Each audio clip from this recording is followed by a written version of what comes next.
कोई नहीं, बैठ जाओ।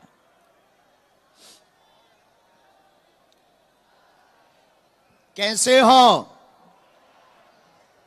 आज मुंबई महाराष्ट्र की इस पावन धरा पर दूसरा दिन है और दूसरे दिवस में प्रश्नोत्तरी की चर्चा करने हम सब बैठे हैं। दरबार एक दिन का था, लेकिन हम आप सब यहां पर भगवान बागेश्वर बालाजी की कृपा और सदगुरु सन्यासी बाबा की कृपा को पाने बैठे हैं। मेरे पागलो, हम तुमको एक बहुत ही विनम्र बात कहें, पर्चा बने या ना बने, आप दरबार प्रांगण में बैठ गए तो कृपा तो होनी ही होनी है। दुनिया की कोई ताकत नहीं रोक सकती मेरे पागलो। और तुम चिंता मत करो, हमको और तुमको शक्तियां जरूर नहीं दिखाई पड़ रही, लेकिन जो शक्तियां हैं उनको हम तुम जरूर दिखाई पड़ रहे हैं। और आज तो रविवार है, और आज ही अगर पागलपंती में नहीं डूबोगे तो कब डूबोगे? और आज हमने मुंबई के लिए एक विशेष वचन दिया है, कहो तो बोलूं। मुंबई के पागलो, तुम लोग कहते हो ये माया नगरी है, अब हम कहते हैं इसको माधव नगरी बनाना है।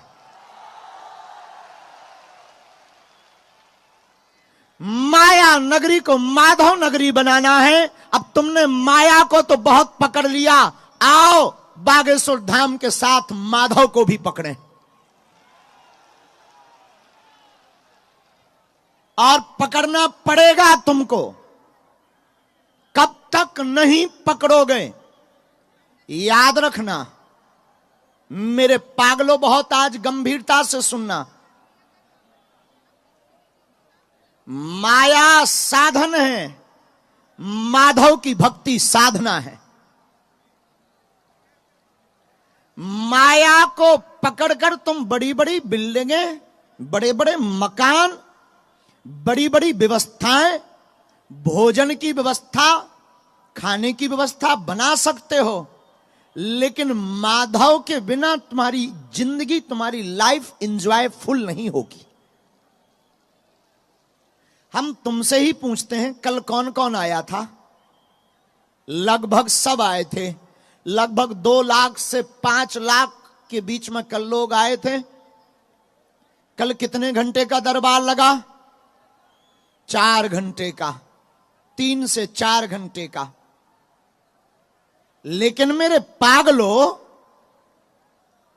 तुम्हें एक बात बताएं,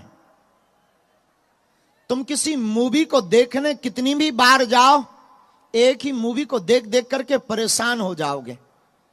तुम बहुत बड़े होटल में कमरा बुक करके जाना, ज्यादा से ज्यादा तुम 2 घंटे तक एंजॉय करोगे, थोड़ा डिस्को विस्को करोगे, थोड़ा धूम धड़ाका करोगे, फिर थक करके तुम भी कहोगे भाड़ में जाने दो, चलो सो जाएं।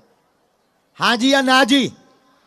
लेकिन कल भी 4 घंटा तुम मुस्कुराते रहे और आज भी मुस्कुरा रहे, यही अध्यात्म है।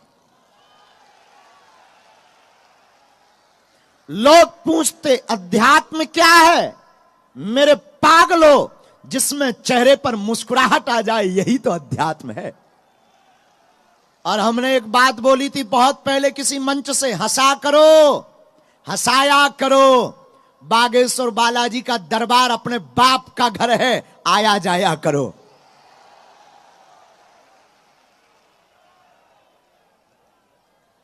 इसलिए मेरे पागलो, ये दरबार की भूमिका देखो, निमित्त कोई भी बन जाए, बुलाया तो हमें मुंबई के पागलों ने है और हम आते रहेंगे।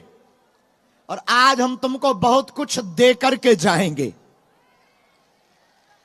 आज की बात अगर तुमने हमारी सुन ली तो तुम अपनी जिंदगी में बहुत कुछ पाकर जाओगे। पर्चा से तो सिर्फ मन की बात पूरी होती है, कामना पूरी होती है, सिर्फ आपकी अर्जी पूरी होती है। लेकिन अगर आज की बात तुम सुनकर घर जाओगे मेरे पागलों, अपने कमरे में जाओगे, तो केवल अर्जी नहीं, बालाजी की मर्जी को भी साथ में लेकर के जाओगे।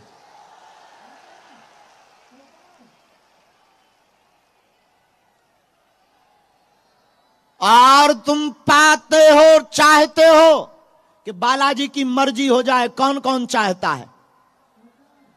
पक्का? धन्य है यहां का पागलपन। देखो तो ऊपर भी टंगे कुछ तो हनुमान जी बने, बंदर बने हैं, कुछ टेंटों पे टंगे हैं, वहां मकानों की छतों पर भी कुछ टंगे हैं। ऐसा जानते हम कि मुंबई में इतने पागल हैं, हम तो यहीं आते हमेशा।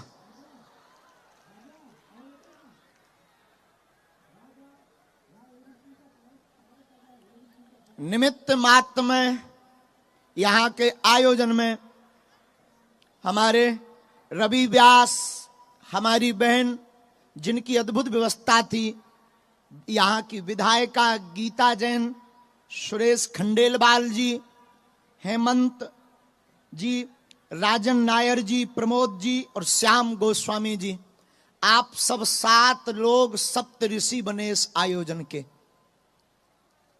और जो आपने व्यवस्था की, हमें तो आज बहुत अच्छा लग रहा है व्यवस्था देखकर। आपको भी लग रहा है ना? ठीक है ना? खूब अच्छा लग रहा। हमें तो अच्छा तभी लगा था जब हमें अपने परिवार मिलने लगा, जहां मुंबई वाले सब मिलने लगे, तभी खूब आनंद आने लगा। तो आज की चर्चा शुरू करते हैं मेरे पागलों। इस राष्ट्र का नाम, इस प्रदेश का नाम है महाराष्ट्र। क्या नाम है? जोर से बोलो ना। इस प्रदेश का नाम है महाराष्ट्र। जितने प्रदेश हैं उसमें महा केवल इसी राष्ट्र में लगा है। महा का अर्थ होता महान। जो राष्ट्र को महान बनाने की क्षमता राज्य रखता है, उसी का नाम है महाराष्ट्र।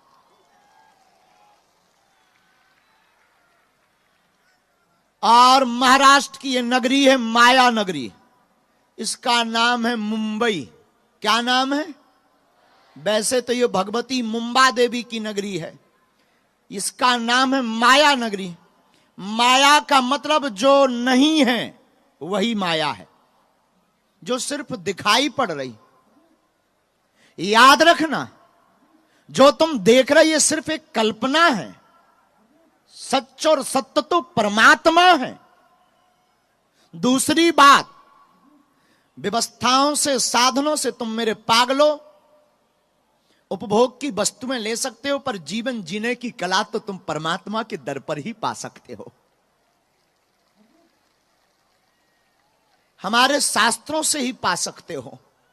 सनातन धर्म ही एक ऐसा धर्म है जिससे तुम जीवन जीने की कला सीख सकते हो। और जीवन भी जीना तुम तो 2 कौड़ी की जिंदगी मत जीना, रोते रोते जिंदगी मत जीना। ये बुजदिलों का काम है रोना, दर दर भटकना, आंसू बहाना, हाथ जोड़ना, परेशान है दुनिया को बताना। ये बुजदिलों का काम है। जीना भी कभी तो विपत्तियों में भी शहंशाही की जिंदगी जीना। हमारे दादा गुरु का एक सूत्र है, यावत जीवेत सुखम जीवेत ऋणम कृत्वा घृतम पिबेत। हमारे दादा गुरु कहते हैं कि जब तक जियो सुखमय जियो, कर्ज लेकर के भी तुम्हें घी पीड़ा पीना पड़े तो दम से पियो। आनंद में जियो। आखिर तुम कब तक रोओगे? कब तक धक्के खाओगे? कब तक अपनी विपत्तियां दुनिया को सुनाओगे? कब तक तुम संसार के सहारे चलोगे? दूसरों की आशा में तुम कब तक जियोगे? ऐसी जिंदगी जियो कि कभी तुम्हारे सामने मौत भी आए तो वो भी शर्माए कि मैं किस बादशाह को लेने आई हूं।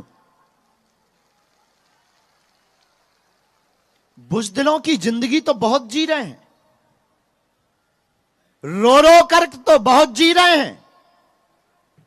जिंदगी तुम्हारी है, जीना तुमको है।